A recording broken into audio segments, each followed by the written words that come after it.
Hello दोस्तों, स्वागत है मेरे चैनल शिव पुराण में। सोनीता विचार को सब्सक्राइब कीजिएगा। आज हम पढ़ेंगे पॉइंट सदाचार, शौचार और स्नान और भस्म धारण और संध्या बदन और प्रावण जप, गायत्री जप, दान, नित्य और धनुर्वृद्धम गायत्री आदि का महत्व महिमा वर्णन करेंगे। ऋषि ने कहा, सूत जी, आज अब आप शीघ्र ही हमें सदाचार सुनाइए, जिससे विद्वान पुरुष और पुणे लोक पर जिसे विजय प्राप्त होता है और स्वर्ग प्रदान करने वाला धर्म है आचार तथा नरक का कष्ट देने वाला धर्म है आचरणों का वर्णन कीजिए। सूत जी बोले, सदाचार का पालन करने वाले विद्वान ब्राह्मण ही वास्तव में ब्राह्मण नाम धारण करने का अधिकार है, जो केवल वेद आचरण का पालन करने वाला एवं वेद का अभ्यासी है। उसे ब्राह्मणी की संज्ञा होती है। सदाचार, वेदार, चार तथा विद्या, इनमें से एक एक गुण से युक्त होने पर उसे द्विज कहते हैं, जिसमें स्वावलंबन, मात्रा तथा आचरण का पालन देखने जाता है। जिसे विद्वान की बहुत कम किया था, तो जो राजा, सेवक, पुरुषोत्तम, मित्र, ईमानदारी आदि है, क्षत्रिय ब्राह्मण कहते हैं। और जो ब्राह्मण आदि के कहीं वाणिज्य कर्म करने वाला कुछ और ब्राह्मणोचित आचरण भी पालन करता है, वैश्य ब्राह्मण है। और जो स्वयं खेत हल चलाता है वो शूद्र ब्राह्मण है। जो दूसरों के दोष को देखने वाला होता है वो चांडाल द्विज कहते हैं। इसी तरह क्षत्रियों में जो भी पृथ्वी का पालन करते हैं वे राजा तथा दूसरों के राज्य क्षत्रियों में माने गए हैं। और वैश्यों में जो धान आदि वस्तु क्रय बिक्री करता है वह वैश्य कहलाता है और दूसरों को बड़ी कहते हैं। जो ब्राह्मणों, क्षत्रियों, वैश्यों की सेवा में लगा होता है उसे वास्तव में शूद्र कहते हैं। और जो शूद्र को जोतने वाला था तो उसे वृषाण समझना चाहिए। सेवा, किल्प और कर्पण से विभिन्न वृत्ति का आचरण लेने वाले शूद्र दास्तु कहलाते हैं। और इस सभी के बड़ों को मनुष्य को चाहिए कि वे ब्रह्म मुहूर्त में उठकर पूर्व विमुख हो सबके और देवताओं को फिर धर्म का अधर का और प्राप्ति के लिए उठाए जाने वाले क्लेशों तथा अन्य विवाह का चिंतन करें। रात के पिछले प्रहर को उस काल के जानना चाहिए और उस अंतिम पहर को आधा मध्य भाग इसे संधि कहा गया है। इसे संधि काल में उठकर द्विज को एक मूल मंत्र आदि का त्याग देना चाहिए। घर से दूर जाकर बाहर से अपने शरीर को ढके रखकर दिन में उत्तर विमुख बैठकर मलमूत्र का त्याग करें। यदि उत्तर विमुख बैठने में रुकावट हो तो दूसरी दिशा की ओर मुख करके बैठे। जल, अग्नि आदि ब्राह्मण तथा देवताओं का सामना बचाकर बैठे। मल त्याग करके उठने पर फिर उस मल को न देखें। तदंतर जल से बाहर निकलने हुए जल की गुदा ही शुद्धि करें अथवा देवताओं को फिर ऋषियों के तीर्थों में उतरें और बिना ही प्राप्त किए जल से शुद्धि करना चाहिए। गुदा में 5 से 3 बार मिट्टी लाकर उसे धोकर शुद्ध करें।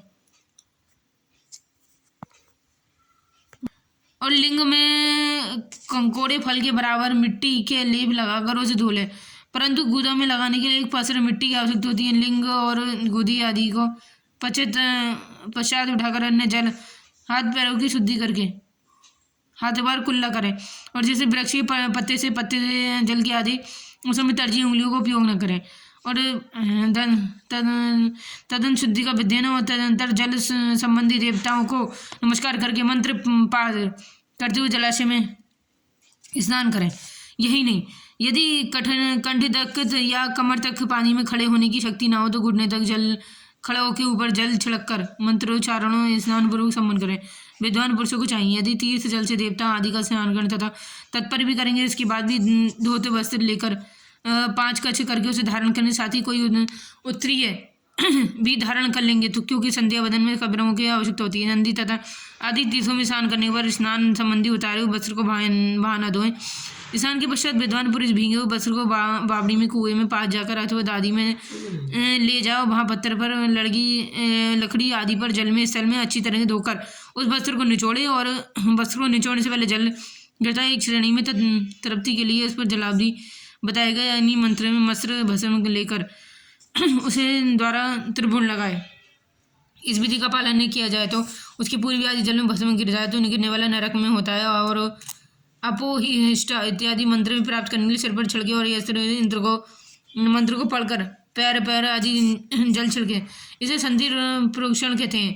और आप ही को इत्यादि मंत्र की 3 त्रिचाएं होती हैं। प्रत्येक त्रिचा में गायत्री और 3 चरण होते हैं। इसमें प्रथम चरण 3 चरणों में होता है, जिसमें पैर, मस्तक, हृदय चढ़े। दूसरी और 3 चरणों में मस्तक, हृदय, पैर में।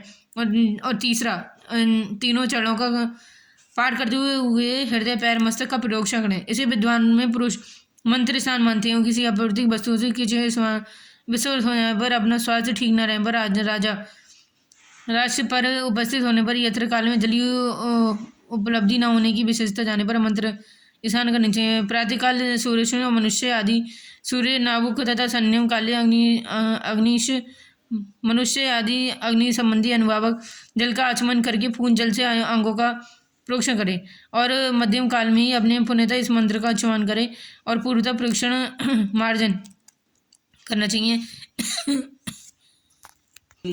तो अभी इसका हमने पार्ट 1 पढ़ा है, तो कल हम इसका पार्ट 2 पढ़ के सुनाएंगे प्रातःकाल की संध्या से, मतलब इसमें